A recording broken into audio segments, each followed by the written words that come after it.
Bonjour Anne-Sophie Saint-Père. Bonjour. Merci d'avoir accepté notre invitation. Vous êtes chargée de plaidoyer liberté à Amnesty International France. Vous venez de publier un rapport inquiétant sur l'état du droit de manifester en France. Ça s'appelle Arrêter pour avoir manifesté, la loi comme arme de répression de manifestants pacifiques en France. Le rapport est accessible sur le site internet de Amnesty. Vous dénoncez notamment la criminalisation des manifestants. Alors d'abord, qu'est-ce que vous entendez par criminalisation des manifestants? C'est quoi la criminalisation des manifestants? En fait, la criminalisation, c'est le fait d'arrêter et d'engager des poursuites juridiques et parfois de condamner des manifestants pour des faits qui ne devraient pas être pénalisés. Donc, c'est le fait d'utiliser le droit pénal contre des personnes qui ont simplement exercé leur liberté d'expression et leur droit de manifester. Et c'est ce qu'on explique dans ce rapport. On s'est rendu compte par notre enquête, nos appels à témoins et nos recherches auprès des autorités que des milliers de personnes qui se contentaient d'aller manifester finissaient en garde à vue, parfois condamnés pour de simples slogans, pour des banderoles ou pour avoir essayé de se protéger des gaz lacrymogènes. Les forces de l'ordre, justement, vous le dites dans l'enquête, s'appuient sur des textes de loi, mais parfois des lois qui sont des lois contraires au droit international, mais des lois dont vous expliquez qu'elles sont parfois trop vagues ou trop floues et qui, du coup, laissent place à l'arbitraire. C'est le cas, par exemple, du délit de regroupement en vue de commettre des violences. Qu'est-ce qui est ambigu dans cette dénomination? Alors en fait, le délit de groupement en vue de la préparation de violences entend s'attaquer aux personnes avant qu'elles ne commettent des violences, donc simplement sur l'intention de commettre des violences. Ce qui peut être envisageable, mais dans ces cas-là, il faut des éléments de preuve probants et une suspicion raisonnable de penser que les individus s'apprêtent à commettre des violences. Or, aujourd'hui, elle a été utilisée de manière très large, c'est-à-dire qu'on a des personnes qui ont été placées en garde à vue pour délit de groupement en vue de commettre des violences, simplement parce qu'elles gonflaient des ballons jaunes sur les Champs-Élysées ou parce qu'elles avaient dans leur sac des lunettes de piscine, un masque de Benalla, un masque de protection. Donc voilà, des éléments qui ne permettent pas de démontrer une intention de commettre des violences, mais qui les ont quand même conduits en garde à vue et parfois à des procès. Il y a un autre exemple que vous prenez dans le rapport, c'est celui de l'interdiction de dissimuler le visage. Une peine qui peut aller jusqu'à, enfin depuis je crois quelques mois seulement, une peine qui peut aller jusqu'à 1 an de prison et 15 000 euros d'amende. On imagine bien qu'en temps de Covid, c'est un dispositif qui pourrait paraître quand même complètement à côté de la plaque, non? Alors aujourd'hui, effectivement, l'interdiction de se dissimuler le visage n'a plus aucun sens puisque dans bien des lieux, le port du masque est obligatoire. De manière générale, c'était une interdiction qui était trop large, qui était tout à fait disproportionnée.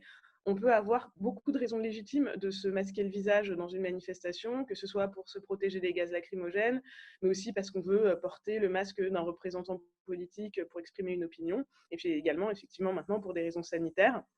Donc, cette interdiction était extrêmement large. Il faudrait réduire le champ de cette loi, qu'on sanctionne le fait de se dissimuler le visage quand on commet des violences pour ne pas être reconnu, ça pourrait être acceptable.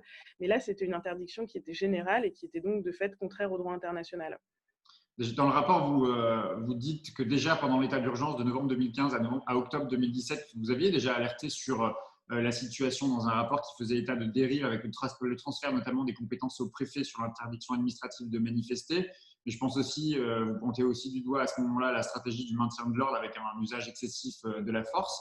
Je me suis posé la question en vous lisant, compte tenu du contexte terroriste, en tout cas la menace terroriste en 2015 et aujourd'hui encore, mais aujourd'hui avec la menace sanitaire, est-ce qu'il n'y a pas une forme de vulnérabilité, parfois même peut-être d'acceptabilité de ces restrictions de liberté?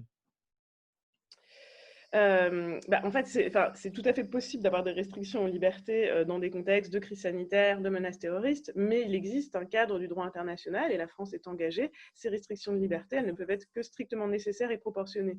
Et c'est vrai que dans bien des cas, les autorités vont beaucoup trop loin et prennent des interdictions et des limitations extrêmement larges. On peut prendre l'exemple de ce qui s'est passé après le déconfinement sur les interdictions de rassemblement sur la voie publique.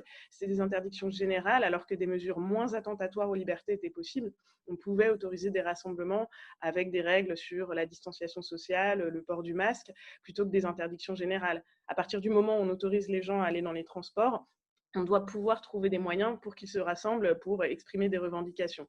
Et donc c'est vrai que c'est un phénomène qu'on voit dans différents domaines où des restrictions de liberté peuvent être envisageables, le fait que les autorités vont beaucoup trop loin et donc restreignent de manière disproportionnée et illégale les libertés publiques. Quels sont les recours possibles? Si on vous écoute et quand on lit le rapport, on se dit que plusieurs milliers de personnes ont subi des injustices graves. Est-ce que des actions collectives en justice sont déjà engagées ou est-ce que c'est possible d'en voir arriver, notamment sur la base du rapport qui est le vôtre aussi et d'autres travaux qui ont été, dont on va parler aussi après? Alors, il y a plusieurs personnes qui sont dans des procédures juridiques et qui continuent à défendre leur cas. Il faut savoir que quand même, dans bien des cas, pour des milliers de personnes, elles se retrouvent en garde à vue et puis après 8, 12, 24 heures, elles sont relâchées sans rien.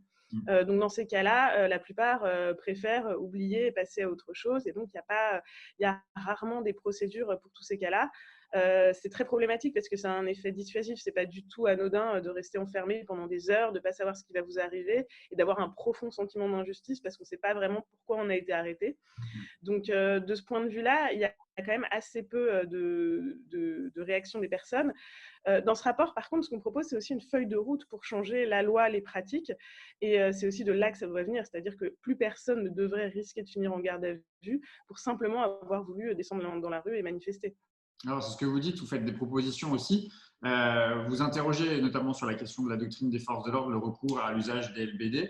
Il s'adresse à qui ce rapport finalement? Vous allez solliciter les parlementaires d'opposition, les parlementaires de la majorité pour essayer d'influencer en tout cas les décisions qui sont prises en termes de changement de doctrine sur le recours à la force? Alors en fait, ce rapport, il est plutôt sur le recours au droit pénal contre les manifestants et on travaille par ailleurs sur l'usage de la force dans les manifestations. Pour tout ce qui concerne l'usage de la force, évidemment, on s'adresse beaucoup au ministère de l'Intérieur, mais également aux parlementaires, aux députés. Il y a une commission d'enquête aujourd'hui sur le maintien de l'ordre, donc on espère que certaines de nos recommandations seront entendues. Pour ce qui est l'utilisation du droit pénal contre les manifestants, évidemment, on va s'adresser au ministère de la Justice. On a une pétition qui vise spécifiquement Emmanuel Macron.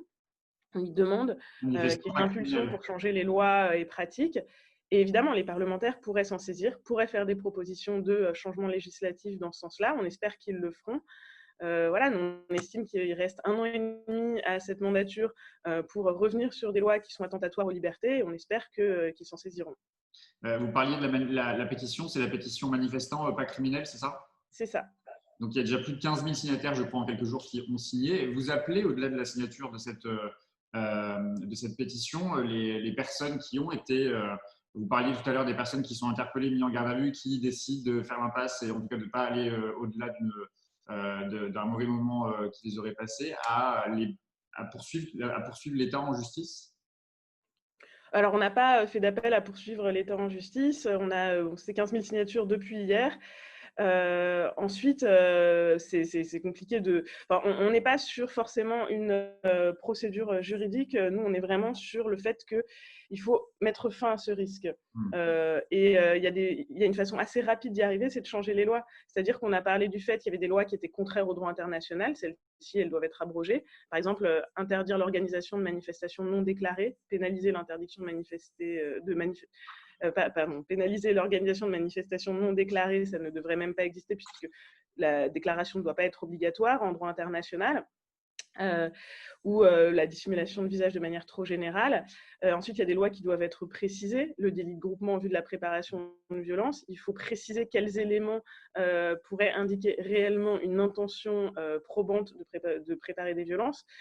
Donc voilà, il y a des éléments législatifs et nous, on est plus sur l'amont et sur le fait que cet arsenal juridique qui a été présenté comme visant les manifestants violents est aujourd'hui utilisé contre des manifestants pacifiques et donc il faut le modifier pour que ce ne soit plus possible à l'avenir. Est-ce qu'on connaît les effets de cette criminalisation sur les manifestants? Est-ce qu'on peut mesurer, est-ce qu'on sait mesurer d'ailleurs l'effet dissuasif que peut avoir cette répression, cette criminalisation sur l'envie de se mobiliser et d'aller dans la rue? Alors, c'est compliqué à mesurer de manière systémique, mais c'est vrai que dans beaucoup de témoignages qu'on a reçus, on a reçu des dizaines et des dizaines de témoignages, il y a des personnes qui disaient qu'elles avaient renoncé à aller manifester, que les conséquences risquaient d'être trop lourdes. D'une part, il y a tous les effets psychologiques. Comme je disais, c'est une source d'anxiété, de stress de se retrouver dans ces situations. Pour beaucoup, c'est évidemment la première fois qu'ils se retrouvent en garde à vue, la première fois qu'ils faisaient face à un procès, avec le sentiment que comme l'arrestation avait été injuste, tout pouvait arriver. Après, il y a des militants de longue date qui continuent à se mobiliser, mais c'est quand même compliqué pour eux. Il y a aussi tout l'enjeu des frais d'avocat. Ça demande quand même un certain nombre de ressources de s'engager dans ce type de procédure. Donc oui, il y a un effet dissuasif qui est très clair. Le quantifier est un peu plus compliqué, mais on sait bien, et c'est comme pour l'usage excessif de la force, il y a des manifestants qui renoncent à venir manifester parce qu'ils ont peur des gaz lacrymogènes, des LBD, et puis il y en a qui aussi renoncent parce qu'ils se disent qu'ils peuvent se faire arrêter, qu'ils peuvent rester en garde à vue, qu'ils ne peuvent pas se permettre de rester enfermés pendant 8 à 12 heures, et donc forcément, ils vont renoncer à exercer leur liberté d'expression. Un mot sur les journalistes. On vient de parler de la liberté de manifester largement, sur laquelle on a empiété à travers des décisions administratives, mais aussi la liberté d'informer. C'est le constat que vous faites aussi. Il y a aussi des restrictions, ou en tout cas des libertés qui ont été confisquées avec le droit des journalistes de faire leur métier dans des manifestations. Oui, tout à fait. On a eu des témoignages de journalistes qui eux-mêmes ont fait l'objet d'arrestations sous divers motifs. Mais en fait, ces lois ont également été utilisées contre des journalistes, mais aussi des observateurs des droits humains, des secouristes bénévoles. Ce qui est assez inquiétant, c'est que récemment, il y a eu un nouveau schéma national du maintien de l'ordre avec un paragraphe spécialement sur les journalistes et qui rappelait notamment que la non-dispersion des journalistes après les sommations constituerait un délit d'attroupement, ce qu'on conteste. Les journalistes, comme les observateurs des droits humains, ont un droit de documenter ce qui se passe, l'usage de la force par les forces de l'ordre et ce qui se passe après les sommations. On ne peut pas les considérer comme des manifestants. Ce sont des tiers aux manifestations. Ils ont une mission d'information, de documentation à mener. Et donc tout ça envoie un très mauvais signal puisque très récemment, le gouvernement a indiqué qu'il allait continuer sur les pratiques qu'on dénonce. J'ai une dernière question à Anne-Sophie Saint-Père. Amnesty France est partenaire du film documentaire de David Dufresne qui sort en salle aujourd'hui. Ça s'appelle Un pays qui se tient sage et qui pose aussi la question de la légitimité de l'usage de la violence par l'État. Vous, à Amnesty, vous la posez aussi, cette question de la légitimité de l'usage de la violence par l'État. Alors, le cadre d'analyse d'Amnesty, c'est le droit international relatif aux droits humains. Donc, ce qu'on va poser, c'est dans quel cas la violence est légale.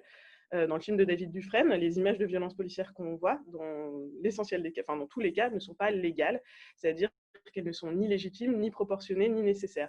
Frapper un manifestant à terre, ça n'est pas nécessaire, donc ça n'est pas légal.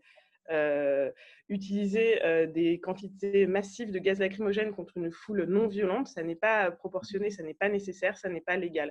Donc on va vraiment poser ça en termes de légalité. Et aujourd'hui, il faut constater que dans un grand nombre de cas, l'usage de la force par les forces de l'ordre en France n'est pas légal au regard du droit international, des principes des Nations Unies en la matière. Et c'est ce qu'on dénonce depuis de longs mois. Merci beaucoup Anne-Sophie Saint-Père et je rappelle que le rapport est disponible en accès libre sur le site de Amnesty International France. Merci à vous.